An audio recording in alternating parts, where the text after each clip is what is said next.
सन 1800 ये वो दौर था जब देश में मराठा और मुगल सल्तनत बिखर रही थी और अंग्रेज भारत में अपनी जड़ों को मजबूत कर चुके थे। ये वो दौर था जब अफगानिस्तान से लेकर म्यांमार तक एशिया के सबसे बड़े हिस्से में सिर्फ भारत ही भारत हुआ करता था। ये वो दौर था जब भारत की आबादी सिर्फ 17 करोड़ थी, जिनमें से करीब 10% पुरुष और 1% महिलाएं ही पढ़ी लिखी हुआ करती थीं। शायद इसी वजह से मीलों दूर से आए अंग्रेजों ने भारत पर कब्जा जमा लिया था। ईस्ट इंडिया कंपनी की सरकार ने गरीबों और किसानों का शोषण शुरू कर दिया था और सोने की चिड़िया कहे जाने वाले भारत को लूटने में कोई कसर नहीं छोड़ी थी। लेकिन क्या आपने कभी सोचा है उस दौर में आम भारतीयों की जिंदगी आखिर कैसे हुआ करती थी? उनका रहन सहन और पहनावा कैसा होता था? उस दौर के भारतीय लोग क्या काम किया करते थे और कैसे अंग्रेजों ने भारत के महान साम्राज्य की हुकूमत को अपने कब्जे में लिया था?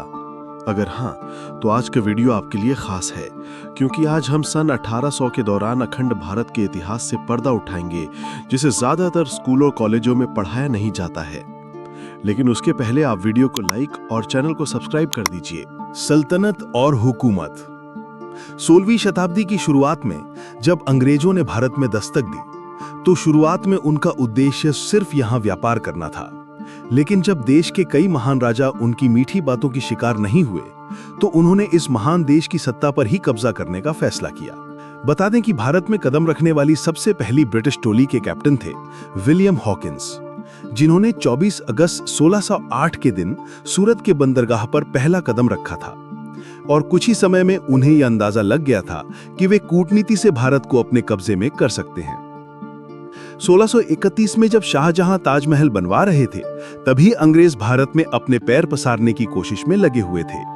उस वक्त कुछ छोटे बड़े राजाओं के अलावा भारत में 2 बड़े साम्राज्य की हुकूमत चलती थी, जिसमें पहला था औरंगजेब का मुगल एम्पायर और दूसरा था मराठा साम्राज्य। ये दोनों शक्तियां इतनी ताकतवर थीं कि इनके सामने अंग्रेज चाय में नमक के बराबर थे।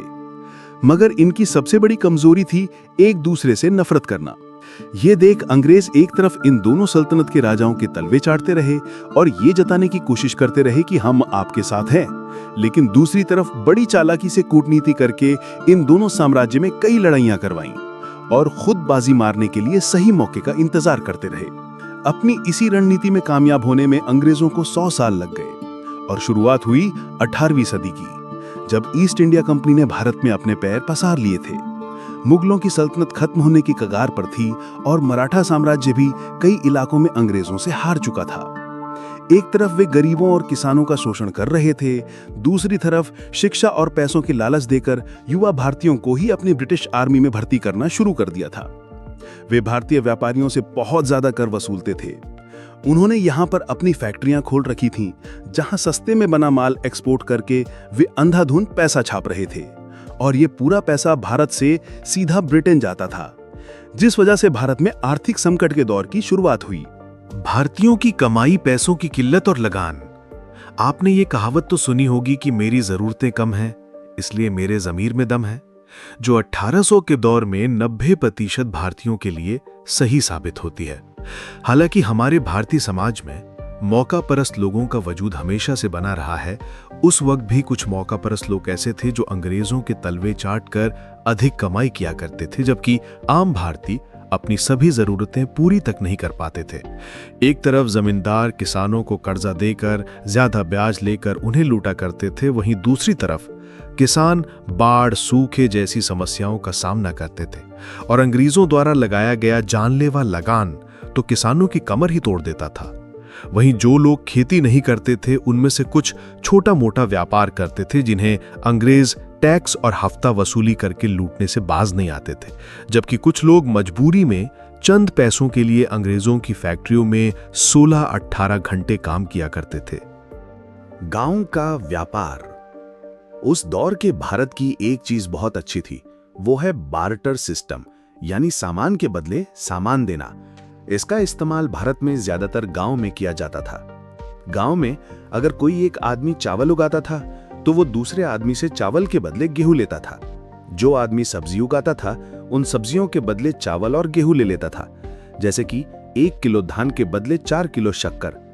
पूरे महीने के अनाज के बदले पूरे महीने की सब्जियां और 5 किलो गेहूं के बदले 5 किलो दाल। इससे फायदा ये होता था कि खाने पीने की हर चीज गांव में मिल जाती थी और इसके लिए पैसे चुकाने की जरूरत भी नहीं थी, इसलिए गांव में पैसे का चलन बहुत कम था। इसके साथ आज भी अगर आप भारत के कुछ गांव में जाएंगे तो वहां पर अदला बदली की प्रथा मिलेगी, जो बहुत अच्छी है। पहनावा। दोस्तों, आज के मॉडर्न भारत में जहां हर तरफ पश्चिमी सभ्यता यानी वेस्टर्न कल्चर का असर दिखाई देता है, लोग jeans, shirt, T shirt, top और सूट पहने नजर आते हैं, लेकिन एक समय था जब भारतीयों का अपना अलग ही देसी पहनावा हुआ करता था। पुरुष सादी धोती और गमछा पहनते थे, औरतें साड़ी पहनती थीं और छोटे बच्चे ज्यादातर निक्कर में खेलते कूदते नजर आते थे। कुछ लोग धोती और कुर्ता पहनते थे, जबकि कुछ बड़े जमींदार ही अंग्रेजी पहनावा यानी जीन्स और शर्ट पहनते थे।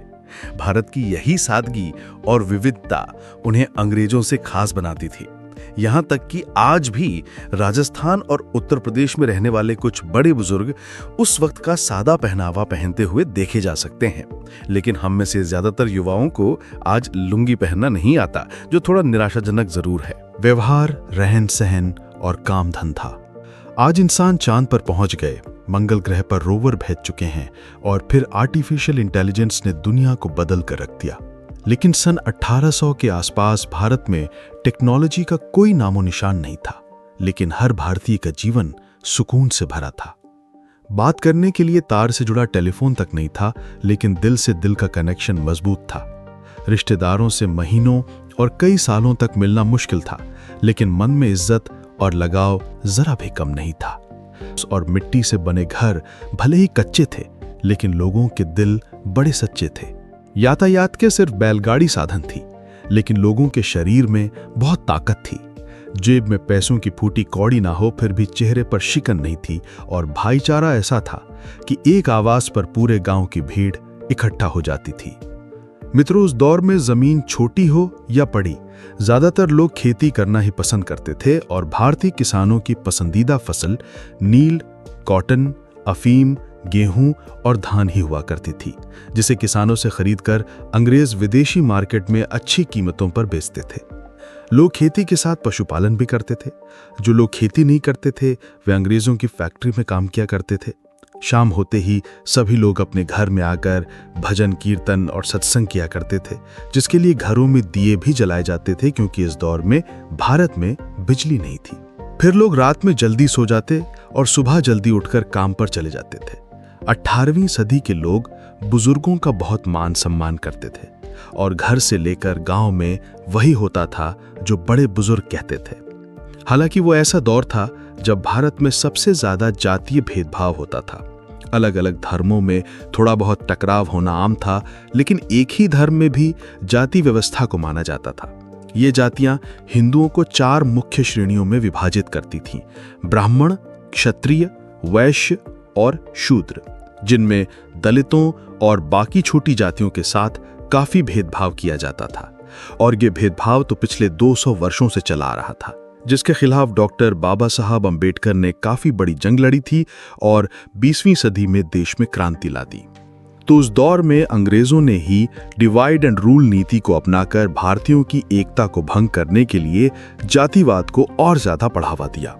लोग अपनी जाति के हिसाब से ही काम किया करते थे, जैसे कि धोबी कपड़े धोते, कुम्हार मिट्टी के बर्तन बनाते, नाई हर पीढ़ी ने बाल काटती थी। इस तरह हर कोई अपने हिसाब से काम धंधा किया करता था। शिक्षा और साक्षरता।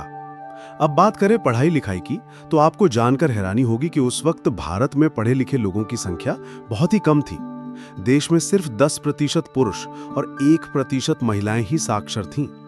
हालांकि बिना पढ़ाई लिखाई के ही भारत में रहने वाले सभी लोग किसी न किसी काम में बहुत निपुण थे। कुल मिलाकर उस वक्त भारत की कुछ चीजें बेहद अच्छी थीं, तो कुछ बहुत खराब। कहीं पर लोग बहुत खुश थे, तो कहीं बहुत दुखी। लेकिन भारत हो या दुनिया का कोई भी देश, सदियों से संतुलन बनाए रखने के लिए कुदरत का यही नियम चलता आया है। तो मित्रों, अगर आपको भी अखंड भारत के महान इतिहास पर गर्व है, तो कमेंट बॉक्स में हमारे देश की तारीफ में 2 बोल जरूर लिखिए और ये भी बताइए कि उस दौर की वो खासियत कौन सी है जो आज का मॉडर्न जमाना मिस कर रहा है। हमारी ये पेशकश पसंद आई हो तो वीडियो को लाइक और शेयर करके से ही दिल छू लेने वाले वीडियोस के लिए हमारे चैनल को सब्सक्राइब करके पास वाली घंटी जरूर बजा दीजिए।